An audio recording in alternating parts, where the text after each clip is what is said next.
भाई आज भी तमाम ऐसे साक्ष्य हैं, विकिपीडिया भी इस बात की गवाह है कि 8वीं शताब्दी तक बद्रीनाथ धाम बौद्ध मठ था।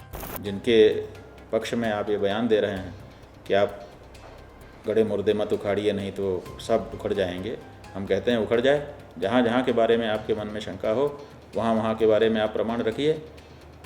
हम मुसलमानों की तरह से भागेंगे नहीं कि हमारे यहाँ जांच का आदेश हो गया तो हम भाग जाएं। हम स्वागत करेंगे कि आओ जांच करो और जांच करके दूध का दूध पानी का पानी कर दो।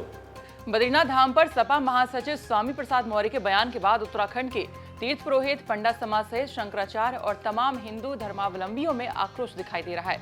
वहीं स्वामी प्रसाद मौर्य के बयान पर शंकराचार्य स्वामी अविमुक्तेश्वरानंद, बद्री केदारनाथ मंदिर समिति के अध्यक्ष अजेंद्र अजय और मुख्यमंत्री पुष्कर सिंह धामी ने भी प्रतिक्रिया दी है। तो चलिए करते हैं वीडियो की शुरुआत और आपको हम बताते हैं कि सपा नेता ने क्या कुछ बयान दिया है और उसके बाद उत्तराखंड के तीर्थ पुरोहितों ने सपा नेता के बयान पर क्या कुछ कहा। तो चलिए करते हैं वीडियो की शुरुआत। नमस्कार, आप देख रहे हैं आज का उत्तराखंड और मैं हूं आपके साथ सरिता तिवारी।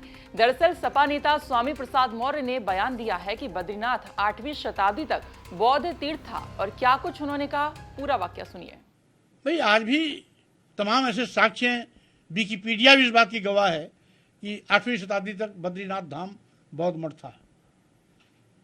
तो अगर इस तरीके से एक एक करके मामला उखड़ेगा तो भाईचारा, आपसी सौहार्द बिगड़ेगा, हिंदू मुस्लिम सिख ईसाई आपस में भाई भाई की बात बिगड़ेगी। और भारतीय संविधान की जो अपेक्षा है कि संविधान की नज़र में सभी पंथ सभी धर्म बराबर हैं, समान रूप से हैं, इसलिए किसी एक के साथ कोई सौतेला व्यवहार नहीं होना किया जाना चाहिए। और जाति वर्ण धर्म के नाम पर हम समाज को बांट भी नहीं सकते। आपका कहना ये अगर जांच होगी चीज तो बौद्ध धर्म की कई संस्थान निकलेंगे। अगर एसआई जांच ही करेगी, पुरातत्व विभाग को भी आना पड़ेगा, जो इतिहासकार हैं उनको भी आगे आना पड़ेगा, तो बात तो गंभीर होगी ना। लेकिन बद्रीनाथ केदारनाथ तो एक लंबे समय से हैं और वो हिंदू आस्था के बहुत बड़े केंद्र माने जाते हैं। ये पहले बौद्ध मठ के केंद्र माने जाते थे। तो अगर यही तो मैं कह रहा हूँ, इतिहास में विकिपीडिया में तो ह्यूमन जनरेटेड कंटेंट है, उसको तो कोई भी बदल सकता है। और क्या जानवर जनरेटेड और सब कुछ होता है, सब ह्यूमन जनरेटेड होता है। लेकिन पहले का तो कोई सबूत उसमें नहीं है कि मतलब कोई लिखित पढ़े तुम्हें। यही साक्ष्य, यही एसआई फिर जांच करेगा ना, फिर बात और मांग बढ़ेगी ना, फिर और लोग भी तो मांग करेंगे। अगर कोई एक मांग कर सकता, दूसरा क्यों नहीं मांग कर सकता? सभी को न्यायपालिका में जाने की छूट है, सभी न्यायपालिका जाएंगे। इसलिए बात लंबी न हो, आपसी सौहार्द न बिगड़े, भाईचारा बना रहे, सभी धर्मों का सम्मान रहे, इसलिए 15 अगस्त 1947 के दिन की हालात को यथावत बनाए रखने में लोगों को साथ खड़ा होना चाहिए। वहीं स्वामी प्रसाद मौर्य के इस बयान के बाद शंकराचार्य स्वामी अविमुक्तेश्वरानंद ने कहा है कि 8वीं शताब्दी तक बद्रीनाथ बौद्ध तीर्थ था और बौद्ध तीर्थ को समाप्त करके बद्रीनाथ जी का मंदिर बनाया। ये बिल्कुल तथ्य विपरीत बात है।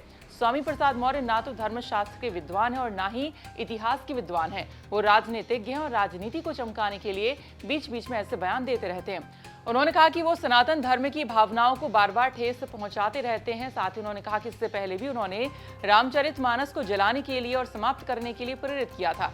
आज उन्होंने अब बद्रीनाथ पर ये बात कह दी कि स्वामी प्रसाद मौर्य जी ने कहा है कि बद्रीनाथ जी का जो धाम है, मंदिर है, वो बौद्ध तीर्थ को समाप्त करके उसके ऊपर बनाया गया है। 8वीं शताब्दी तक वहाँ पर बौद्ध तीर्थ था। तो हम स्वामी प्रसाद जी मौर्य जी को टेलीफोन लगवाए थे। स्वामी प्रसाद जी का जो नंबर है इंटरनेट पर उपलब्ध, उस नंबर पर किसी व्यक्ति ने फ़ोन उठाया, बताया गया कि उनको बात कराइए। तो उन्होंने कहा कि अभी ऊपर हैं, जब नीचे आएंगे तब बात हम लोग करा पाएंगे। तो जब वो नीचे आएंगे तब उनसे हमारी बात होगी, तब हम लोग उनके आशय को समझेंगे कि वो क्या कहना चाहते हैं। लेकिन जिस तरह का वक्तव्य उनका फैलाया जा रहा है, जो हमारे सामने रखा गया, उसमें वो ये कहते हुए दिखाई दिए कि 8वीं शताब्दी के पहले वहाँ पर बौद्ध तीर्थ था, उस बौद्ध तीर्थ को समाप्त करके बद्रीनाथ जी का धाम हिंदुओं ने बना लिया है। तो ये बिल्कुल तथ्य विपरीत बात है। स्वामी प्रसाद मौर्य जी न तो धर्मशास्त्र के विद्वान हैं, ना ही इतिहास के विद्वान हैं, वो राजनीतिज्ञ हैं और राजनीति को चमकाने के लिए बीच बीच में ऐसे बयान देते रहते हैं जिससे हम हिंदुओं की, सनातन धर्मियों की भावनाओं पर बार बार ठेस लगती है। अभी उनका वो बयान भूला भी नहीं है जिसमें उन्होंने रामचरितमानस को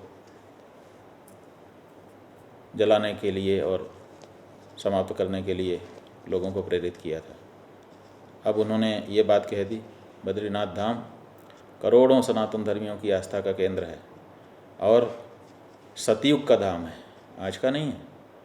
हमारे यहाँ सतयुग से ही वहाँ पर भगवान नर नारायण की तपस्या का, भगवान बद्रीनाथ जी की तपस्या का वर्णन मिलता है और वो आज भी वहाँ पर तपोमूर्ति विराजमान होकर के लोक कल्याण के लिए तप कर रहे हैं और उनका दर्शन हम लोग करते हैं।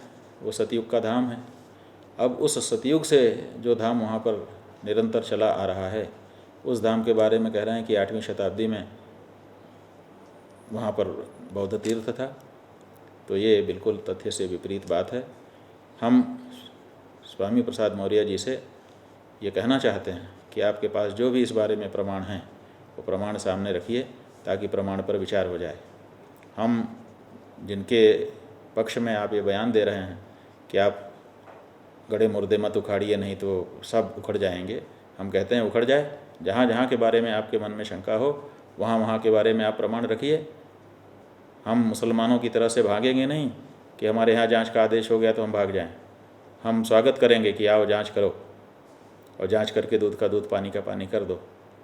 वहीं इस पर मुख्यमंत्री पुष्कर सिंह धामी ने क्या कुछ कहा वो भी सुनिए। देखिए, बद्रीनाथ धाम और ये बद्री स्थान पूरी दुनिया के लोगों के लिए आस्था और श्रद्धा का केंद्र है और जिस प्रकार से स्वामी प्रसाद मौर्य का बयान आया है वो बहुत दुर्भाग्यपूर्ण है और वो जिस गठबंधन के वो हिस्से हैं, ये स्वाभाविक है कि उनका बयान इस प्रकार का आना ही है, क्योंकि जो हर चीज़ को बांटने पर विश्वास करते हैं और तुष्टीकरण पर विश्वास करते हैं, इसलिए कोई आश्चर्य नहीं है।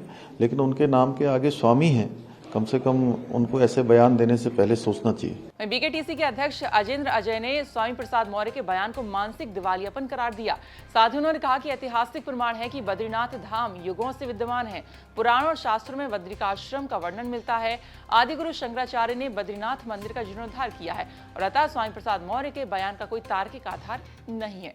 को लेकर इस पर आपकी क्या प्रतिक्रिया है? देखिए, आप जानते हैं कि आदिकाल से, प्राचीन काल से जो बद्रिकाश्रम में बद्री विशाल है उसका हमारे शास्त्रों में, पुराणों में वर्णन मिलता है और करोड़ों करोड़ों हिंदुओं की आस्था का ये सदैव से केंद्र रहा है।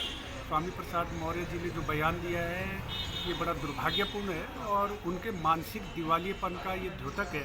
आप जानते हैं कि समाजवादी पार्टी हो या कांग्रेस हो, इन्होंने हमेशा से जो हिंदुओं के मानबिंदु रहे हैं, हिंदुओं की संस्कृति रही है, हिंदुओं की जो परंपरा रही है, हिंदुओं की धार्मिक मान्यताएं हैं, उनके साथ छेड़छाड़ करने का प्रयास किया है।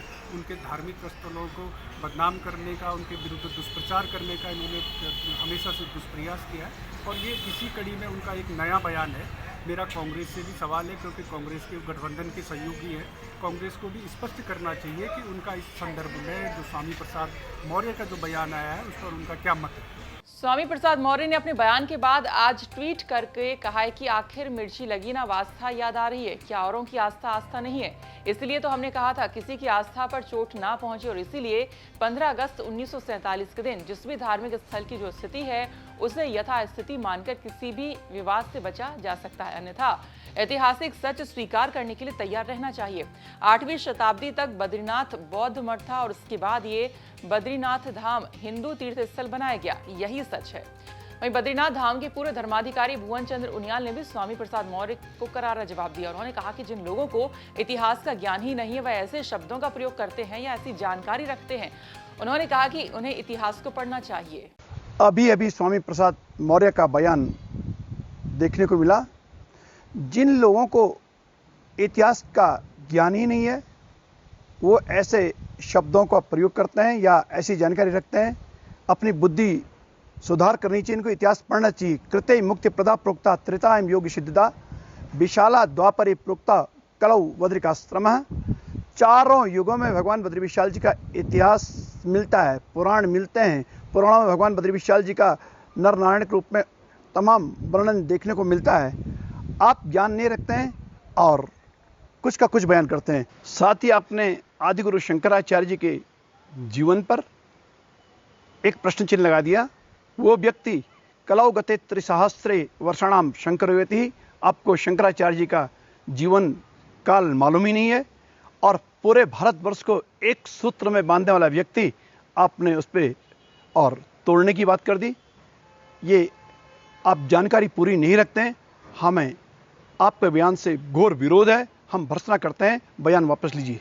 पार्टी के नेता स्वामी प्रसाद मौर्य का बद्रीनाथ को दिया गया जो स्टेटमेंट है, निश्चित रूप से यह उनकी राजनीतिक हताशा को दर्शाता है और उन्हें शायद ज्ञान नहीं है, उनका अध्ययन नहीं है। तो हमारा तो उनको ये सुझाव है कि पहले वो बद्रीनाथ धाम के बारे में अध्ययन कर लें और उसके बाद अपनी बात रखें। जहाँ तक बद्रीनाथ धाम की बात है तो यह अनादिकालीन है और यह अलग अलग कालखंडों में अलग अलग नाम से बद्रीनाथ धाम को जाना जाता रहा है।